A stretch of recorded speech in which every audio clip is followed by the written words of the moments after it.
let's be honest, WWE has kind of been boring, especially compared to the WrestleMania build-up, right? But that always happens. I mean, after WrestleMania, we always had Extreme Rules, and every now and then, very rarely, we had like a Brock Lesnar return, and it got kind of crazy and weird at the same time because that whole Brock Lesnar and John Cena feud, the first one was like super weird. Anyhow, most of the time we know we're gonna have Backlash, and it's just gonna be boring. And I just wished, after everything that happened with The Rock, that we would have had a much more exciting couple of months, especially at the beginning of the year.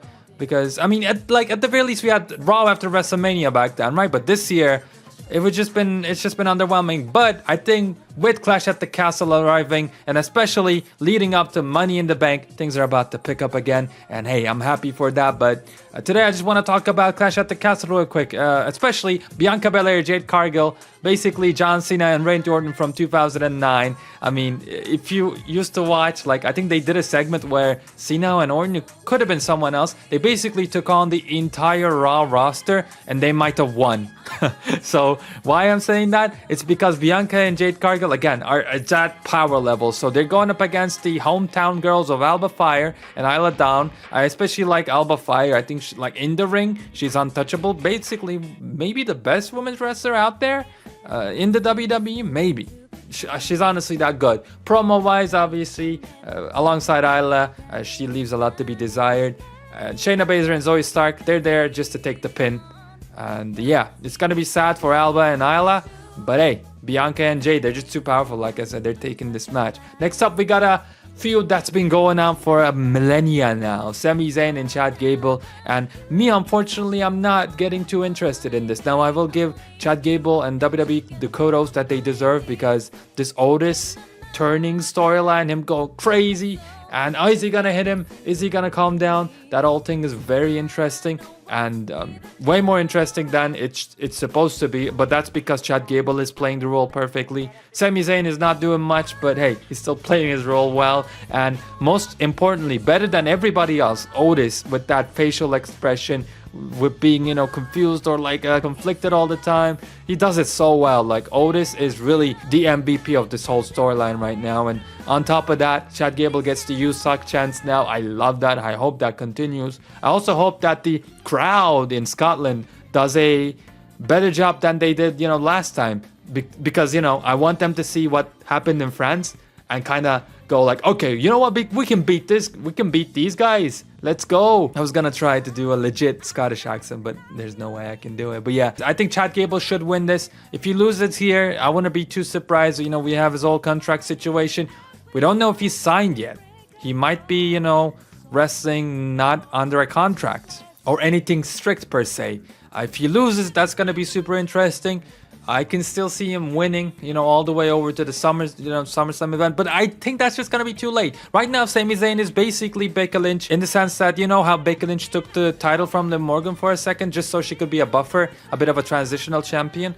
That's exactly what Sami Zayn is doing. Sure, he's more involved in the storyline, rather when you look at Becky Lynch, she was doing absolutely nothing really when it came to Liv Morgan. But like, this has been a long time coming. Sami Zayn stole Chad Gable's moment at WrestleMania. I don't know if that's what exactly happened, but Mr. Kenny Bomb in the building, has a very great theory about this. Because Chad Gable's contract was coming up, WWE knew this, and they didn't want Chad Gable to have any sort of leverage, and so that's why they didn't give him that title at WrestleMania, so that they can have better position while negotiating his contract. But never forget, wanting to be somebody else is a waste of who you are.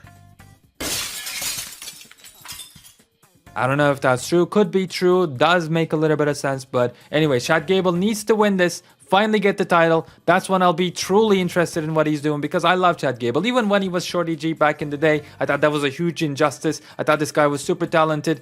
And then once he started to do the thank you thing, like, not only is he super talented in the ring, but he has a character. He's literally Kurt Angle, man. Just push this man. Push this man already, get him the Intercontinental Championship, and have this reign be very much dominant, just like Gunther. Get him the Assassin's Creed brothers, as a matter of fact. Get that heel turn fully locked in. Get the greatest tag team of all time, you know, like a Team Angle, aka Team Gable now. I mean, come on, I'm down for all of it. I think Angle also, like, stated at some point that he would love to manage a young star like Gable very recently. I might be wrong in that, but like, come on now, like it just writes itself. Hopefully, just like we're seeing Gunter slowly moving up the card, we can see the same thing for Chad Gable. But if he loses this match, I'm about to riot, man. I'm about to go crazy. Bayley versus Piper Niven. Piper Niven being the hometown girl, she's absolutely gonna lose because Bayley needs to go ahead and go to SummerSlam just so she can lose to the Bloodline, to Nia Jax. I mean, it's obvious, isn't it? I think that's what's gonna happen.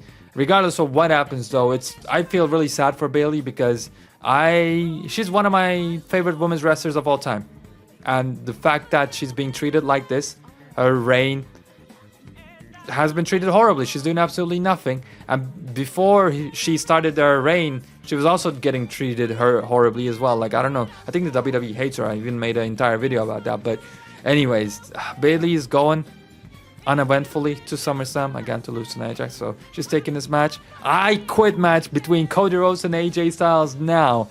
Chad Gable losing would be a bold decision, but here's a bolder decision by the WWE. They might make AJ Styles win this match. I don't know if he's gonna be your new WWE champion, but he might win this match just for it to get restarted, and then he loses again. What am I trying to say here? If you guys ever watched The Rock versus Mick Foley, Mankind back in the day, they did an I Quit match. And what did The Rock do? He went ahead, took the microphone after beating a little bit, Mick Foley. He beat him up a little bit, took the microphone to his mouth, and for some reason, Mick Foley was screaming, I quit. But it was obviously a voice recording, right? And what did Cody say? I mean, in the age of AI, he doesn't have to really say anything, but in his promo on SmackDown, it was like, he stopped, made sure, it was a very clear soundbite, and he said, I'm gonna make you say, I quit, something like that. Carl Anderson can easily come in there, hold up a phone to the microphone, play that soundbite, try to trick us all, and then Nick Aldis comes out and says, no, that's not how it's gonna happen. Restarts the match, and Cody wins it. I think there's going to be some shenanigans going down there. I don't know if this is going to be the main event, but if it's not, it's kind of crazy, isn't it, by the way? Because Roman Reigns was 99% of the time was the main event. The only time I remember him not being in the main event was the Royal Rumble, right? So, yeah, I don't know, what does that say about Cody? What does that say about the prestige of the championship after Roman is left? I'm gonna go ahead and leave it to your imagination. Damian Priest versus Drew McIntyre. You might have forgotten about this one, but don't worry, you're not the only person to forget about Damian Priest. As much as I just wrecked him, this championship match for the World Heavyweight Championship, to be specific, is gonna go ahead and end with Damian Priest at the top. I can see Drew McIntyre winning this, but his rivalry with CM Punk, I think they're just gonna lock each other for now. Like, they're gonna be so spiteful that they're not gonna let either one of them succeed, basically. And once their feud finally blows over, then probably either Drew or CM Punk will go ahead and take the title, and that's when we'll see what we're gonna see. And the reason I say that is because if Damian Priest keeps the title, now we can have a lot of seeds planted for a Finn Balor takeover with a maybe Money in the Bank, because I see the whole Judgment Day imploding. Dominic is there. I mean, Liv Morgan is there. Rhea Ripley is gonna come back. You got Carlito hanging around. Like, JD McDonough is not doing much of anything, but I can see him siding with Finn Balor, his actual, teacher. They have a long history. I can see Finn Balor siding with Liv Morgan, kind of being, double champions, doing the live celebration like Edge and Lita did back in the day, since they love repeating old segments nowadays. Hey, why not add that one to the list as well? So there you go. I think Damian Priest, because of that reason, because of the prosperity of the Judgment Day story, I think he's gonna keep the title. This is a bit of a difficult prediction to make, and again, I wouldn't be surprised if Drew McIntyre took this one, but I am gonna go ahead and make my bold decision for this one and call it Damian Priest. We'll see.